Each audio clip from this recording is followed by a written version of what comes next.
Hello guys, welcome back to our YouTube channel Mindzilla. We rise by lifting others. तो जैसा कि पिछले reasoning के वीडियो में मैंने आपको सिलोगिज्म का कुछ क्वेश्चंस करवाए थे मैंने आपको, तो आज मैं सिलोगिज्म का नेक्स्ट पार्ट आपके साथ लेकर आ गया हूँ। तो मैं आज जो सिलोगिज्म का केस करूँगा वो किसका केस है हमारे पास, ओनली अ फ्यू और ओनली का केस है। जनरली ये एसएससी जेई के पेपर में तो पूछा नहीं जाता, क्योंकि एसएससी जेई में जो हमारे पास सिलोगिज्म के क्वेश्चन आते हैं वो बिल्कुल मतलब इजी टू मॉडरेट लेवल के होते हैं, ना कि डिफिकल्ट लेवल का तो क्वेश्चन आता ही नहीं वहाँ पे। मॉडरेट भी नहीं कह सकते, इजी लेवल के क्वेश्चन आते हैं। लेकिन आजकल क्या हमारे पास कंपटीशन क्या है, दिन ब दिन इंक्रीज होता जा रहा है। तो उस कंपटीशन को इंक्रीज करवाने के लिए एसएससी जेई भी क्या कर सकता है, हमारे पास थोड़े से एडवांस लेवल के क्वेश्चंस को रख सकता है। ठीक है, तो उसी को हम कुछ पार्ट तो छोड़ नहीं सकते। अब ये भी आ तो सकता है, ये भी तो पार्ट को छोड़ तो सकते नहीं हम। तो इसलिए मैंने क्या किया, आज इस वीडियो में मैं आपके साथ ओनली फ्यू और ओनली जो केस है वो आपके साथ लेकर आया। तो इस केस को करवाने से पहले मैं आपको एक पॉसिबिलिटी के बारे में बता दूं। एक पॉसिबिलिटी का केस भी होता है हमारे पास। उसमें क्या होता है हमारे पास, देखो कहीं पर किसी भी कंक्लूजन में हमें मे, कैन या फिर पॉसिबल, कुछ इन तीन में से कोई एक वर्ड दिख जाए ना, तो वो किसका केस होगा हमारे पास, पॉसिबिलिटी का केस होगा। अब पॉसिबल का मतलब क्या होता है, पॉसिबिलिटी क्या चीज़ होती है हिंदी में अगर उसका हम मीनिंग करें तो वो क्या है, संभावना कि ये कैसा हो सकता है या नहीं भी हो सकता है। हम कहते हैं ना कि ये पॉसिबल है, ठीक है, मतलब ये हो भी सकता है। तो वही चीज़ हमने यहाँ पे स्टेटमेंट्स को पढ़ के बतानी, क्या ये चीज़ यहाँ पे हो सकती है या नहीं। देखो एग्जैक्ट तो होगी नहीं, जब पॉसिबिलिटी क्या संभावना है तो पता तो है ही नहीं हमें कि वो होगी या नहीं होगी। एग्जैक्ट तो है ही नहीं कि वो हो रही है, तो उसका मतलब क्या, वो हो भी सकती है और नहीं भी हो सकती है। अगर वो हो सकती है तो वो कंक्लूजन कैसा होगा, फॉलो करेगा। और अगर वो नहीं हो सकती, ठीक है, तो वो पॉसिबल ही नहीं हो सकता, तो वो कंक्लूजन कैसा करेगा, अनफॉलो करेगा। तो मैं एक सिंपल सी एग्जाम्पल लेके आपको बताता हूँ। अब जैसे मान लो मेरे पास स्टेटमेंट क्या है, सम ए आर बी, दूसरा क्या है, सम बी आर सी। ठीक है, इनकी डायग्राम्स बना लेता हूँ मैं, some A are B and some B are C. देखो यही डायग्राम्स बनेंगी ना इसकी। तो अब क्या मेरे पास कंक्लूजन में क्या है, यहाँ पे कंक्लूजन लिख लेता हूँ मैं। एक कंक्लूजन दे दिया जाता है मुझे, सम ए कैन बी सी। ठीक है, सेकंड कंक्लूजन क्या दे दिया जाता है, all A can be B. ठीक है, अब देखो इसके कंक्लूजन में कौन सा किस वर्ड का यूज हुआ है, कैन का। ये तीन वर्ड्स बताए थे मैंने आपको, जिनमें से किस वर्ड का यूज हो गया, कैन वर्ड का यूज हुआ है। तो इसका मतलब ये किसका केस होगा, हमारा पॉसिबिलिटी का केस होगा। अब पॉसिबिलिटी में मैंने आपको क्या बताया कि सिर्फ एक चीज़ देखने, क्या वो पॉसिबल है, मुमकिन है, तो उसको क्या करेंगे, वो फॉलो करेगा। अगर वो मुमकिन नहीं है, पॉसिबल नहीं है, तो वो क्या करेगा, अनफॉलो करेगा। तो पहला स्टेटमेंट जो वो मेरा क्या है, some A can be B. तो some A can be C, sorry some A can be C. अब यहाँ पे क्या मेरे पास ए, ठीक है, और ये यहाँ पे सी है। ए और सी के बीच में कोई डायरेक्ट रिलेशन तो नहीं है, बीच में क्या है, बी पड़ा हुआ है। ए और सी दोनों काफी डिस्टेंस पे हैं, ठीक है, इन दोनों के बीच में कोई डायरेक्ट रिलेशन नहीं है। अब मुझे क्या देखना है कि क्या ए सी के बराबर हो सकता है, मतलब कुछ ए सी हो सकते हैं। अगर ये करने पर बी के साथ कोई इफेक्ट नहीं पड़ना चाहिए। ठीक है, जैसे मान लो अब यहाँ पे बी है, ठीक है, यहाँ पे सी है। अगर मैं यहाँ पर ए को बना दूं, ठीक है, ये दिख रहा होगा, अगर मैं यहाँ पर ए को बना दूं तो क्या होगा, देखो इसके साथ कोई रिलेशन खराब तो नहीं हुआ ना। सम ए आर बी रिलेशन है, सम ए आर बी का जो दिया हुआ है, ये रिलेशन तो खराब नहीं किया मैंने। वैसे सम ए आर सी हो सकता है, ठीक है, मैं इसको सम ए आर सी को कर सकता हूँ। इसका मतलब क्या, ये पॉसिबल है। और अगर ये पॉसिबल है तो स्टेटमेंट क्या करेगी, हमारी फॉलो करेगी। ठीक है, देखो पॉसिबल तो करवा दिया, लेकिन उसके कंडीशन क्या है, बी के साथ उसका जो रिलेशन है वो खराब नहीं होना चाहिए। तो बी के साथ इसका कोई रिलेशन खराब तो हुआ नहीं है, तो इसलिए ये क्या होगा, पॉसिबल है। कैन भी लिखा था, तो ये किसका केस आ गया, पॉसिबल का, और ये क्या करेगा, फॉलो करेगा। अब वैसे ही मेरे पास सेकंड कंक्लूजन क्या दिया हुआ है, all A can be B. अब all A can be B का मतलब कुछ, all A can be B मतलब क्या सभी ए बी के अंदर आ सकते हैं, क्या सभी ए बी के अंदर आ सकते हैं। ठीक है, मतलब ए जो है बी के अंदर बनाना है। अगर अब मैं ऐसा कर लेता हूँ, देखो यहाँ पे अगर मैं ऐसा कर लेता हूँ, यहाँ पे मिटा के कर लूँ, अगर बी को मैं ऐसे बना लूँ और सी को मैंने ऐसे बना लिया। अब all A can be B का मतलब क्या होगा, ए कुछ इसके अंदर आएंगे, ठीक है ना, सभी ए किसके अंदर, बी के अंदर आएंगे। अब जब सभी ए बी के अंदर आ गए तो हमने क्या देखना है, ए और बी का जो रिलेशन है वो खराब नहीं होना चाहिए और बी और सी का रिलेशन खराब नहीं होना चाहिए। अब ए सभी ए बी के अंदर आ गए, तो एक रिलेशन क्या था, सम ए आर बी, तो इससे सम ए आर बी का रिलेशन खराब हुआ नहीं हुआ, ठीक है। ये क्या सभी ए बी के अंदर चल गया, अगर सभी ए बी के अंदर है तो इसका मतलब क्या कुछ ए तो बी के अंदर होंगे ही ना। अगर मान लो 10 पर्सन है, ठीक है, अगर 10 पर्सन मेरे इस रूम के अंदर है जहाँ पे मैं खड़ा हूँ, इस रूम के अंदर 10 पर्सन यहाँ पे खड़े हुए हैं, तो मैं क्या बोल रहा हूँ सभी 10 के 10 पर्सन कहाँ पे इस रूम के अंदर है। तो अगर मैं एक और स्टेटमेंट बोल दूँ कि कुछ बंदे मान लो 5 पर्सन यहाँ पे खड़े होंगे, ऑब्वियस सी बात है अगर 10 के 10 पर्सन यहाँ पे खड़े हैं तो 5 भी यहीं पे खड़े होंगे। तो वही केस है यहाँ पे, अगर सभी ए बी के अंदर हैं, अगर सभी ए बी हैं तो कुछ ए तो बी होंगे ही, तो ए और बी का रिलेशन यहाँ पे खराब नहीं हुआ। इसके रिलेशन को खराब किए बिना अगर ये पॉसिबिलिटी हमारी बन सकती है तो ये क्या होगी, हमारी कंडीशन क्या करेगी, फॉलो करेगी। तो वहीं पे ये है कि all A can be B, तो all A can be B हो सकता है, ठीक है। तो इसको क्या कर दूंगा मैं, टिक कर दूंगा, मतलब ये भी क्या करेगा, फॉलो करेगा, ठीक है। तो ये था मेरे पास कुछ पॉसिबिलिटी का केस। अब मैं कुछ इसकी एग्जांपल लेके आपको एक दो क्वेश्चन आपको करवाने की कोशिश करता हूँ, उसके बाद मैं क्या ओनली अ फ्यू और ओनली केस पे आ जाऊंगा। तो पहली स्टेटमेंट क्या है यहाँ पे, सम लाफ और नॉइस। अब सम लाफ और नॉइस कैसे बन जाएंगे, ये यहाँ पे, ठीक है, एक मिनट। सम लाफ और नॉइस कुछ ऐसा सर्कल बनेगा इसका, ठीक है। ऑल नॉइस आर वॉइस, पूरा लिख देता हूं मैं, ठीक है, मैं शॉर्ट में लिख रहा था। ऑल नॉइस और वॉइस, ऑल नॉइस मतलब इसको यहाँ से लेके जाऊंगा मैं, ये देखो, ये भी ध्यान रखो, अब जैसे जैसे मैं क्वेश्चन करवाता जाऊंगा तो ज़्यादा क्लैरिटी हमें मिलती जाएगी। अब ऑल नॉइस और वॉइस, तो ये सिर्फ मैंने यहाँ से लिया, यहाँ से नहीं ले सकता, क्योंकि अगर मैं यहाँ से लेता तो लाफ का भी कुछ पोर्शन आ जाता, तो इसलिए मैंने इसको कहाँ से कट किया, सिर्फ नॉइस से कट किया है, ठीक है। तो ये ऑल नॉइस और क्या है मेरे पास, वॉइस। थर्ड स्टेटमेंट क्या है, ऑल वॉइस आर वाटर, मतलब ये वॉइस है जो इसकी बाउंड्री से मेरे को लेके जाना है, लाफ को टच नहीं करना, जो लाफ इसके अंदर आ रहे हैं उनको आने दो, ठीक है, लेकिन एक्स्ट्रा हमने कुछ नहीं करना। तो ये क्या आ गया, ऑल वॉइस और वाटर, ठीक है। ये तो मेरी क्या होगी, डायग्राम से बन गई। अब मुझे क्या देखना है, कंक्लूजन क्या दिया हुआ है। पहला कंक्लूजन क्या, ऑल वॉइस कैन बी, अगर कैन बी लिखा हुआ है तो किसका केस होगा, पॉसिबिलिटी का। मुझे क्या बताना है ये पॉसिबल है या नहीं। All voice can be noise, मतलब ऑल वॉइस किसके अंदर हो जाइए, नॉइस के अंदर क्या हो सकते हैं, ठीक है, क्या हो सकते हैं ये देखना है हमने। तो all voice can be noise, बिल्कुल हो सकते हैं ये, ठीक है। देखो पॉसिबिलिटी तो है ना, अगर मैं इसको ऐसे कर दूं, यहाँ पे क्या मेरे पास लाफ है, ये एल से डिनोट किया, यहाँ पे मेरे पास क्या है, नॉइस है। अब बोला all voice can be noise, अगर मैं यहाँ पर वॉइस बना दूं, इसके अंदर ये वॉइस है और ये नॉइस है, और यहाँ पे वाटर है, देखो कोई रिलेशन खराब हो रहा है, पहले वाला रिलेशन, कोई रिलेशन खराब नहीं हो रहा, ठीक है।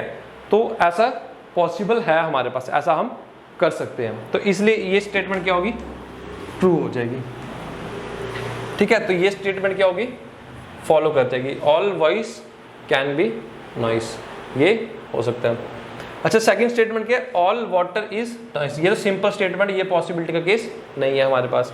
ऑल वाटर इज नॉइस, देखो ऑल वाटर, वाटर की बाउंड्री ये वाली लाइन है वाटर की, ठीक है। ऑल वाटर इज नॉइस, क्या सभी वाटर नॉइस के अंदर है, नहीं, नॉइस वाटर के अंदर है, वाटर नॉइस के अंदर नहीं है, तो इसका मतलब ये क्या करेगा, फॉलो नहीं करेगा ये, ठीक है। तो ये था मेरे पास एक पॉसिबिलिटी का केस। अच्छा, सेकंड क्वेश्चन देख लो। सेकंड क्वेश्चन की पहली स्टेटमेंट क्या बोलती है, सम वाटर आर हाफ, ठीक है। ये पहली स्टेटमेंट है, ये क्या बोले, सम water are half, some water लिख दिया यहाँ पे, आर हाफ लिख लिया, ऑल हाफ इज फुल,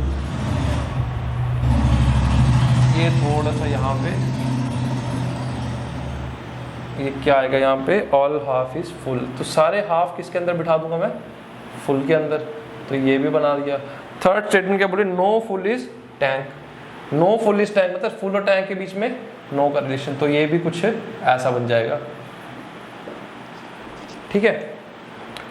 अब देखो सम फुल और, कंक्लूजन क्या पहला, सम फुल और वाटर, सम फुल आर वाटर, तो सारे के सारे क्या बोल रहे हैं, क्या सभी जो फुल हैं वो वाटर के अंदर लाई कर रहे हैं, देखो यहाँ पे मैंने क्या बताया था, ये देखो ये सिंपल स्टेटमेंट, तो सिंपल स्टेटमेंट के लिए क्या देखना है, जो दिख रहा होगा यहाँ पे डायरेक्ट दिख रहा है तो वो फॉलो करेगा, जो नहीं दिख रहा है वो अनफॉलो करेगा। अब कैस ऑल सम फुल और, अच्छा सॉरी मैंने यहाँ पे गलत डायग्राम बना दी, क्या लिखा है इसने, सम फुल और वाटर, सम फुल और वाटर। तो देख लो इसमें मेरे को कुछ ऐसा दिख रहा है, देखो सम फुल, देखो ये फुल का सर्कल है और ये वाटर का सर्कल है, तो इनके बीच में क्या है, कुछ पोर्शन कॉमन आ रहा है, तो इसका मतलब ये क्या करेगा, हमारे पास फॉलो करेगा। डायरेक्ट दिख रहा है ना मुझे फुल और वाटर के बीच में, देखो ये पोर्शन कॉमन आ रहा है, तो पहली स्टेटमेंट क्या करेगी, फॉलो करेगी। अब सेकंड स्टेटमेंट क्या है, सम water are not tank is a possibility. अब क्या बोलती है, सम water are not tank is a possibility, मतलब ये भी क्या है, पॉसिबिलिटी का केस है, ठीक है, पॉसिबिलिटी लिखा हुआ ना। अब देख लो some water are not tank, अब सम वाटर, कुछ वाटर का देखो ये पोर्शन आ गया, कुछ वाटर का पोर्शन है ना, ये जो मैं शेड कर रहा हूँ यहाँ पे, ये कैसा पोर्शन है हमारे पास, वाटर का ही पोर्शन है ना, ये पूरा वाटर का सर्कल है, ठीक है, तो ये क्या है, सम वाटर बोल सकता हूँ, कुछ पानी ले लिया मैंने, कुछ वाटर क्या है मेरे पास, आर नॉट टैंक। देखो कुछ वाटर, टैंक तो है ही नहीं, क्योंकि टैंक और फुल के बीच में क्या है, नो का रिलेशन है, मतलब कोई भी टैंक फुल हो ही नहीं सकता। तो वैसे ही ये वाला वाटर का पोर्शन भी किसके अंदर आ रहा है हमारे पास, फुल के अंदर आ रहा है, फुल वाले सर्कल के अंदर आ रहा है, फुल वाले सर्कल के अंदर आ रहा है, तो मतलब इस पोर्शन का भी इस टैंक के साथ कोई रिलेशन नहीं होगा। तो इन्होंने क्या बोला, सम वाटर और not tank is a possibility. देखो ये तो पॉसिबिलिटी है नहीं, ये तो डायरेक्ट है, डायरेक्ट रिलेशन दिख रहा है मुझे, सम वाटर आर नॉट टैंक, ठीक है, सम वाटर आर नॉट टैंक, ये तो एग्जैक्ट चीज बताई हुई है हमें। पॉसिबिलिटी क्या होती है कि हमें देखना कि वो हो सकता है या नहीं हो सकता है, ये तो हो ही रहा है। तो पॉसिबल, जब कोई चीज़ हो रही है और मैं अगर उसको बोल दूं कि क्या ये पॉसिबल है या नहीं है, और भाई अगर वो चीज़ हो रही है तो वो पॉसिबल कैसे हो सकती है, वो तो हो ही रही है ना, तो इसलिए ये स्टेटमेंट कैसे आ जाएगी मेरे पास, फॉल्स, ठीक है। अगर यहाँ पे लिखा होता सम वाटर आर नॉट टैंक, ठीक है, पॉसिबिलिटी मिटा दिया होता सम वाटर आर नॉट टैंक, तो हम लिख सकते हैं सम वाटर आर नॉट टैंक। सामने दिख रहा है मुझे कुछ वाटर क्या टैंक नहीं है, तो सिंपल स्टेटमेंट थी, तो मैं देखता डायरेक्ट रिलेशन मुझे दिख रहा है कि सम वाटर टैंक नहीं दिख रहे, तो मैं क्या करता है इसको फॉलो करवाता। लेकिन अब ये किसने क्या बोल दिया कि क्या ये पॉसिबिलिटी है, ये तो भाई हो रहा है, एग्जैक्ट चीज़ है, यहाँ पे डायरेक्टली दिख रहा है, ये तो है ही कि सम वाटर क्या है, टैंक है ही नहीं, तो तब भी क्या बोल रहा है वो उसको कि वो पॉसिबिलिटी है, तो वो हो ही नहीं सकता। अच्छा थर्ड कंडीशन क्या है मेरे पास, no half is tank, no half is tank. No half is tank का मतलब क्या है, ये हाफ रहा और ये टैंक रहा, सिंपल स्टेटमेंट है, तो सिंपल सा लॉजिक यहाँ पे लगा दो, some half is, no half is tank, तो हाफ और टैंक के बीच में कुछ ऐसा रिलेशन है। देखो हाफ किसके अंदर है, फुल के अंदर है, और फुल क्या है, फुल और टैंक के बीच में नो का रिलेशन। अगर फुल और टैंक के बीच में नो का रिलेशन है तो हाफ के बीच में भी, हाफ और टैंक के बीच में भी कैसा होगा, नो का ही रिलेशन होगा, क्योंकि हाफ किसके अंदर है, फुल के अंदर ही लाई कर रहा है। तो ये स्टेटमेंट कैसी होगी, फॉलो कर जाएगी, ठीक है। तो इसमें कौन सा ऑप्शन ट्रू कर देंगे, ओनली 1 एंड 3 फॉलोज। तो सेकंड क्या करेगी, यहाँ पे अनफॉलो करेगी, ठीक है। तो ये थे मेरे पास कुछ पॉसिबिलिटी के 1-2 क्वेश्चन थे। अभी तो मैंने कंसेप्ट समझाने के लिए आपको सिर्फ 2 ही क्वेश्चन करवाए हैं, ठीक है। जब मैं नेक्स्ट वीडियो में आपको क्या करूंगा, मिक्स क्वेश्चन ले आऊंगा सभी के, आइदर और केस के, सिंपल क्वेश्चंस के, ओनली फ्यू पॉसिबिलिटी के।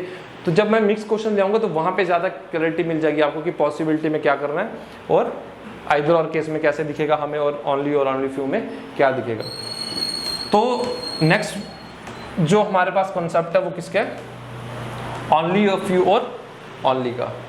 मैं कौन सा केस स्टार्ट करता हूँ, ओनली अ फ्यू और ओनली वाला केस। देखो ओनली अ फ्यू और ओनली केस में क्या डिफरेंस है, इसमें क्यों कंफ्यूजन होता है। अब जैसे वहां पे पहली स्टेटमेंट लिखी हुई है ओनली सी इज डब्ल्यू, उसी स्टेटमेंट को लेके मैं आपको समझा देता हूँ, ओनली सी इज डब्ल्यू। अब ओनली सी इज डब्ल्यू का क्या मीनिंग होगा, जब भी हमारे पास सिर्फ ओनली होगा ना, ओनली अ फ्यू नहीं, सिर्फ ओनली होगा, तो इसका मतलब क्या होगा, हमारे पास ऑल डब्ल्यू इज सी, ठीक है।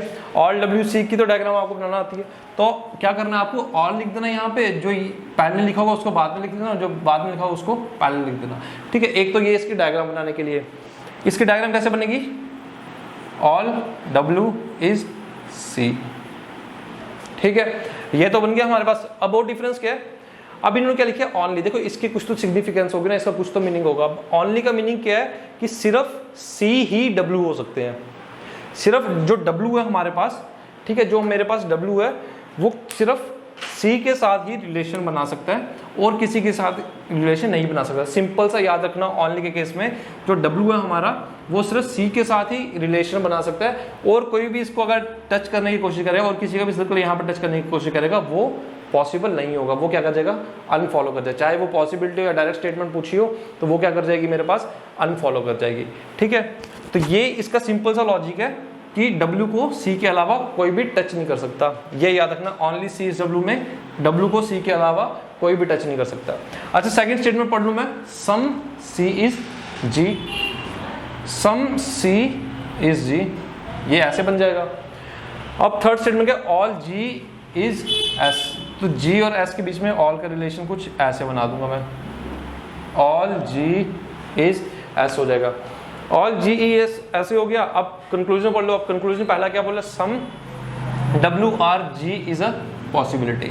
ठीक है, एक तो ये पॉसिबिलिटी का केस है क्यों, वहां पे पॉसिबल लिखा हुआ है, और अपने क्या ऑनली का केस है। अब मैं ऑनली की थोड़ा सा यहाँ पे और क्लैरिफाई हो जाएगा आपको, सम W R G is a possibility. अब इसने क्या बोला, सम W R G।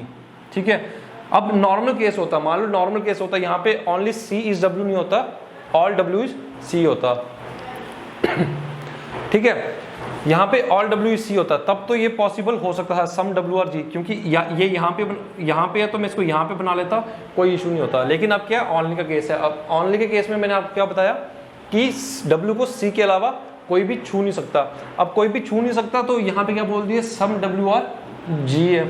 तो जब कोई इसको टच नहीं कर सकता तो क्या G इसको टच कर सकता है? तो G और W में कोई ऐसा रिलेशन बन सकता है? नहीं बन सकता। ठीक है, मैंने क्या बोला, W को C के अलावा कोई भी टच नहीं कर सकता, तो यहाँ पे पॉसिबिलिटी किसकी बता रहा है, वो G को W के साथ सम का रिलेशन बनाने की, तो ये कभी होगा ही नहीं। तो ये होता है हमारे पास ओनली का जो बेसिक कंसेप्ट है, और यही फाइनल कंसेप्ट है। बस इतनी सी ये चीज़ याद रखना, W को C के अलावा कोई नहीं टच कर सकता, कोई भी आएगा तो वो क्या करेगा, अनफॉलो करेगा। ठीक है, ये सिंपल सी चीज़ याद रखना। सेकंड कंक्लूजन पढ़ लो, नो S इज C। अब नो S इज C का क्या डायग्राम होता है हमारे पास, कुछ ऐसे करके, नो S इज C। देखो अब यहाँ पे सिंपल स्टेटमेंट, तो सिंपल रूल लगा दो कि डायरेक्ट रिलेशन मुझे दिख रहा है, S कुछ ऐसा डायग्राम में दिख रहा है, मुझे नहीं दिख रहा। S और C के बीच में कैसा रिलेशन है, सम का रिलेशन है, तो ये क्या करेगा, नॉट फॉलोज। ठीक है, थर्ड क्या मेरे पास, सम S R C। सम S R C का मेरे पास क्या रिलेशन बन जाता है, कुछ ऐसे करके, यहाँ पे S हो गया, यहाँ पे क्या हो गया, C हो गया। सम S और C, देखो यहाँ पे S यहाँ पे और C यहाँ पे है, तो इसका मतलब क्या है, ये फॉलो करेगा। दिख रहा ना मुझे, डायरेक्ट सिंपल स्टेटमेंट थी, तो ये क्या करेगा, फॉलो कर जाएगा मेरे पास। ठीक है, तो ये था मेरे पास ओनली का एक छोटी सी एग्जाम्पल थी और उसका कॉन्सेप्ट था। अब मैं बताता हूँ आपको ओनली अ फ्यू का कॉन्सेप्ट। तो ओनली अ फ्यू, जैसे सेकंड स्टेटमेंट पढ़ लो, वहाँ पे क्या दिया हुआ है, all numbers are figures. All numbers are figures के डायग्राम कैसे बन जाएगा, ये नंबर्स है मेरे पास कुछ, ठीक है, और ये क्या है, फिगर्स है। ठीक है, नंबर्स को फिगर्स के अंदर रख लिया मैंने। ओनली सेकंड स्टेटमेंट के, only a few figures are digits, कुछ ही, only a few. Only a few का मतलब क्या याद रखना आप, जहां पे भी ओनली अ फ्यू होगा, ठीक है, इसका मतलब इसका दो स्टेटमेंट्स निकलेगी। सम जैसे लिख लिया होगा यहाँ पे, only a few A R B। ठीक है, इसका मतलब क्या होगा, सम A R B, और इसी का मीनिंग क्या होगा, सम A R नॉट B। ठीक है, अब सम A R B की भी डायग्राम आपको पता है और सम A R नॉट की भी डायग्राम आपको पता है। तो अब यहाँ पे क्या दिया, only a few figures are digits. Figures और डिजिट्स के बीच में ओनली अ फ्यू का रिलेशन दिख रहा है, तो बना दूं मैं क्या, पहले क्या बनाऊंगा, सम A R B। Some A R B मतलब सम फिगर्स आर डिजिट्स, तो फिगर्स यहाँ पे है, सम फिगर्स आर डिजिट्स, ये तो बन गया मेरे पास एक। तो सेकंड क्या है मेरे पास, सम A R not B। Some A R not B का मीनिंग कैसा होता है, अब यहाँ पे क्या है, some figures are not digits. Some figures, figures का मैं यहाँ पे कुछ पोर्शन ले लेता हूँ। ठीक है, मैंने बोला था कहीं से भी सम लेना, तो यहाँ पे कुछ पोर्शन ले लूंगा। Some figures are not digits. ठीक है, ठीक है, बेसिक से चलना, रूल से चलना, कभी गलत नहीं होगा। सम A R नॉट B मतलब some figures are not digits, ये भी बन गया। अब देखो इसका भी यही मीनिंग निकला कि सभी, अब देखो कुछ फिगर्स क्या डिजिट कभी हो ही नहीं सकते। अब इसी स्टेटमेंट का क्या मीनिंग है, कुछ फिगर्स डिजिट्स कभी नहीं हो सकते, ये है ना। क्योंकि ये जो पोर्शन है, अब मान लो 10 बंदे हमारे इस रूम में बैठे हुए हैं, 10% यहाँ पे बैठे हुए हैं, तो मैं बोल रहा हूँ कि 2 बंदे ऐसे हैं जो यहाँ पे कभी बैठ ही नहीं सकते। मतलब माना टोटल मेरे पास कितने 12 बंदे हैं, और क्या बोल रहा हूँ मैं कि 2 यहाँ पे कभी बैठ ही नहीं सकते। तो क्या मैं 12 के 12 को इस रूम में तो नहीं बिठा सकता ना, क्योंकि 2 तो यहाँ पे बैठ ही नहीं सकते कभी भी। तो वही है कि फिगर्स का कुछ पोर्शन है यहाँ पे, कितना भी हो सकता है, 10, 20%, 30%, कितना भी हो सकता है, वो कभी डिजिट के अंदर जा ही नहीं सकते। तो इसमें एक जो पॉसिबिलिटी का केस है वो क्या होता है, यहाँ पे नहीं बनता, वो मैं बताऊंगा कौन सा नहीं बनता। अब पहला कंक्लूजन है, no number is digit. No number is digit क्या सिंपल सी स्टेटमेंट है, ठीक है। तो इसका कुछ ऐसे बन जाएगा, ये एन से नंबर, तो डिजिट से ये लिख दिया। अब देखो सिंपल स्टेटमेंट, तो मुझे डायरेक्ट रिलेशन देखना नंबर और डिजिट के बीच में। क्या नंबर और डिजिट के बीच में कुछ ऐसा दिख रहा है, नहीं दिख रहा ना मेरे को, तो इसका मतलब ये क्या करेगी, अनफॉलो करेगी, ठीक है, ये फॉलो नहीं करेगी। अब सेकंड क्या मेरे पास, some numbers are figures. Some numbers are figures के सिंपल स्टेटमेंट है, कोई पॉसिबिलिटी वगैरह कुछ भी नहीं है। सम नंबर्स आर फिगर्स, देखो सभी नंबर फिगर के अंदर है, वही बात आ गई कि 10, मान लो 10 बंदे एक रूम के अंदर है। आपको एग्जाम्पल पहले तय दिया, अगर 10 पर्सन एक रूम के अंदर है तो क्या 5 पर्सन यहाँ पे इसी रूम के अंदर होंगे, बिल्कुल होंगे वो। तो वही है कि अगर सभी नंबर फिगर के अंदर है तो कुछ नंबर फिगर के अंदर होंगे, बिल्कुल होंगे। तो इसका मतलब क्या होगा, ये स्टेटमेंट फॉलो करेगी, ठीक है। अब आगे मेरे पास third conclusion, all figures can be digits. अब कैन बी लिखा हुआ है, इसका मतलब क्या हो गया, ये किसका केस है, पॉसिबिलिटी का केस है। ओनली अ फ्यू में पॉसिबिलिटी का केस आ गया, ठीक है। एक ही कंक्लूजन इसमें थोड़ा समझाने वाला था, थर्ड वाला, वो क्या, all figures can be digits. देखो क्या सभी फिगर्स डिजिट हो सकती हैं, पॉसिबिलिटी में यही है ना, कैन बी मतलब पॉसिबिलिटी है। तो पॉसिबिलिटी में देखना क्या ये हो सकते हैं, तो ये देखना कि all figures can be digits. अभी मैंने आपको थोड़ी देर पहले बताया कि जो फिगर्स का कुछ पोर्शन है, थोड़ा बहुत पोर्शन होगा, वो डिजिट्स में कभी नहीं जा सकता। मान लो थोड़ा बहुत पोर्शन चला भी गया, लेकिन ये वाला पोर्शन डिजिट के अंदर कभी नहीं जाएगा। तो कभी नहीं जाएगा, इसका मतलब ये पॉसिबल कभी हो ही नहीं सकता, ठीक है। तो ये पॉसिबल हो ही नहीं सकता कभी भी, तो क्या होगा, ये स्टेटमेंट अनफॉलो करेगा, ठीक है। तो ये था मेरे पास ओनली अ फ्यू और ओनली का बेसिक पार्ट था, ठीक है। इस बेसिक पार्ट को आप याद रखोगे, कोई क्वेश्चन गलत नहीं होगा। बस याद रखना कि ओनली के केस में जो मैंने बताया था कि W को C के अलावा कोई भी टच नहीं कर सकता।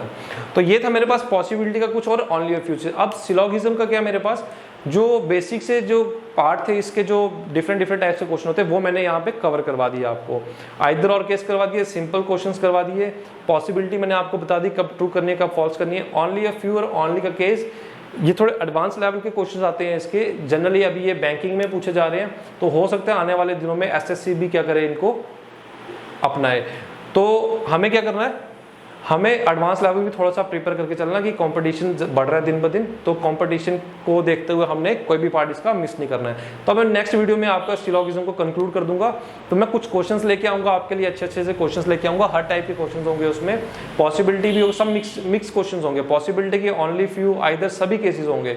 तो उन क्वेश्चंस की हम क्या करेंगे, प्रैक्टिस करेंगे। तो आज की वीडियो में हम इतना ही रखते हैं, ठीक है। Thank you, have a nice day. तो और हमारे चैनल को आप सब्सक्राइब करें, लाइक करें, और जो हमारे माइंडजिला की ऑफिशियल प्ले स्टोर पे हमारी ऐप आ चुकी है, तो उसको भी डाउनलोड कर दें, ताकि नए जो अपडेट्स हैं वो आप तक पहुंच सकें।